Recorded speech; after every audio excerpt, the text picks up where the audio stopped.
महाराष्ट्र माझा, हृदयात महाराष्ट्र, नजरेत कोकण. कोकण कोकण कोकण आणि महाराष्ट्रातील न्यूज अपडेटसाठी लाईक करा, फॉलो करा आणि सबस्क्राईब करा Maharashtra Majha digital news channel. Shridev Kunkeshwar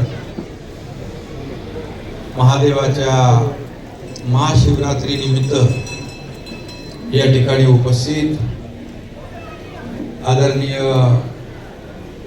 माजी मुख्यमंत्री, केंद्रीय मंत्री, आमचे मार्गदर्शक नारायण राणे साहेब, माझे सहकारी मंत्री नितेश राणेजी, आमदार आणि माजी खासदार निलेश राणेजी, दुसरे आमचे आमदार किरण सामंत, वहिनी पण इकडे आहेत, त्यांनाही धन्यवाद देतो. रवींद्र फाटक आहेत आणि या संस्थेचे अध्यक्ष, सर्व पदाधिकारी आणि ग्रामस्थ, माझ्या लाडक्या बहिणींनो आणि लाडक्या भावांनो, मनापासून आपल्याला मी शुभेच्छा देतो. खरं म्हणजे गेल्या अनेक वर्ष माझी इच्छा होती मनामध्ये कुणकेश्वर यात्रेला यायचं, महाशिवरात्रीला, आणि दर्शन घेण्याची इच्छा होती. खरं म्हणजे योग लागतो, तो योग आज आला. आणि म्हणून इकडे नितेश राणे आहेत, कुणकेश्वर मंदिर, आणि तिकडे अंगणेवाडीला निलेश राणे. खरं म्हणजे याला देखील भाग्य लागतं की अशी दोन्ही देवस्थानं दोघांच्या मतदारसंघात आहेत. किरण सामंतचे काय तिकडं दुधपाबेश्वर, ते पण एक पवित्र स्थान आहे. आणि म्हणून मी मनापासून आपल्याला शुभेच्छा देत असताना आपल्या महाशिवरात्रीचा उत्साह संपूर्ण महाराष्ट्रात नाही, देशभरामध्ये कालपासून सुरू झाला. आणि सगळीकडे महादेवाच्या मंदिरामध्ये लाखो शिवभक्त पूजा अर्चा श्रद्धेने करताय. आणि एक अतिशय चांगलं वातावरण, पवित्र वातावरण संपूर्ण महाराष्ट्रात, देशभरात पाहतो. कालच मी कुंभमेळ्याला गेलो होतो, महाकुंभ. प्रचंड करोडो लोक त्या ठिकाणी त्या महाकुंभामध्ये आले. खरं म्हणजे हे तेही अद्भुत होतं. आणि करोडो लोक येऊन सुद्धा अतिशय चांगलं नियोजन त्या ठिकाणी उत्तर प्रदेशचे मुख्यमंत्री योगी आदित्यनाथजी आणि त्यांच्या टीमने केलं होतं.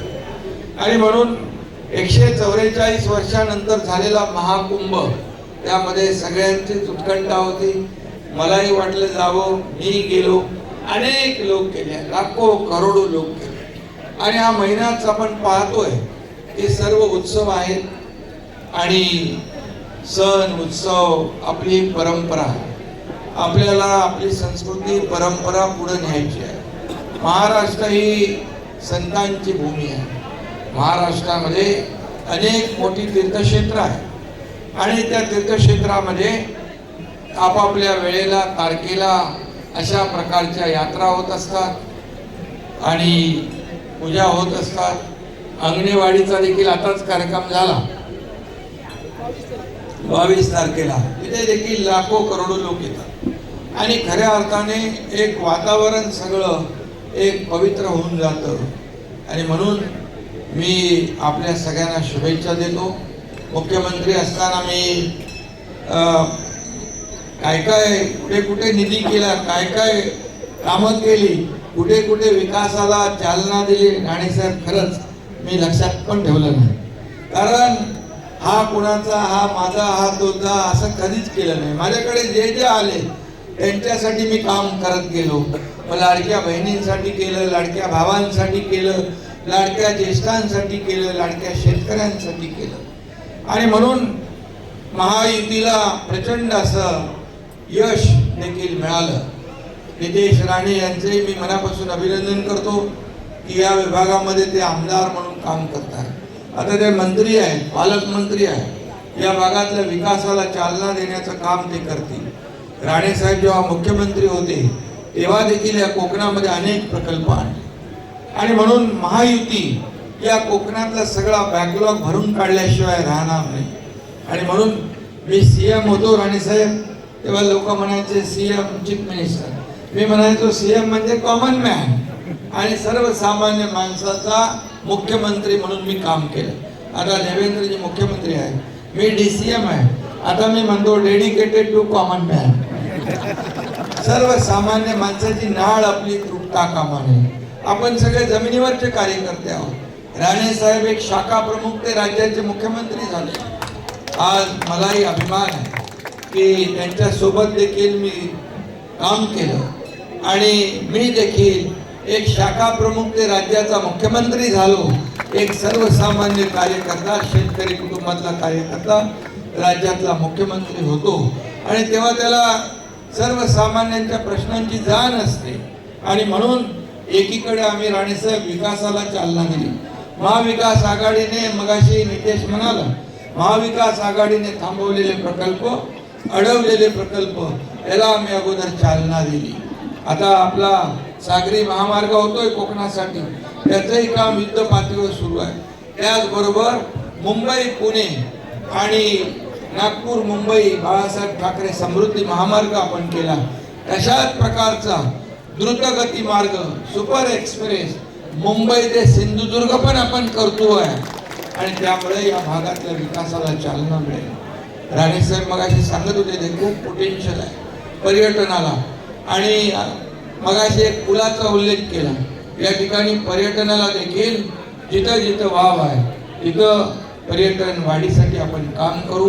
पर्यटन मंत्री शंभूराज देसाई यांना देखील मी सांगतो, या भागाचा विकास करा. तुम्ही एकदा पाहणी करा आणि ज्या ज्या ठिकाणी आपल्याला कोकणामध्ये, खरं म्हणजे कोकण हे निसर्ग सौंदर्याने नटलेलं एक कोकण आहे आणि म्हणून कोकणामध्ये मोठमोठे बीच आहेत, चांगलं निळशार पाणी आहे आणि म्हणून 720 किलोमीटरचा समुद्र किनारा आपल्याला लाभला आहे आणि म्हणून पर्यटनाला चालना दिली.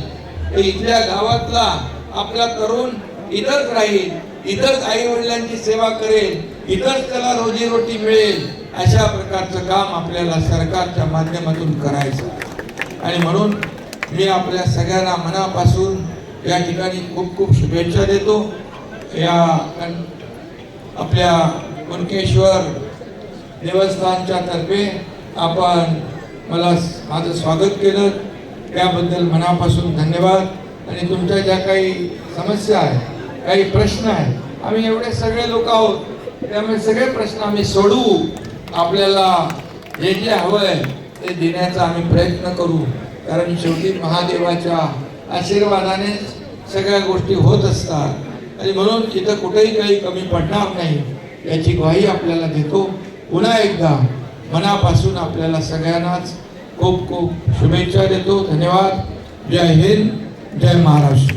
कोकण आणि महाराष्ट्रातील न्यूज अपडेट्ससाठी लाईक करा, फॉलो करा आणि सबस्क्राईब करा Maharashtra Majha digital news channel.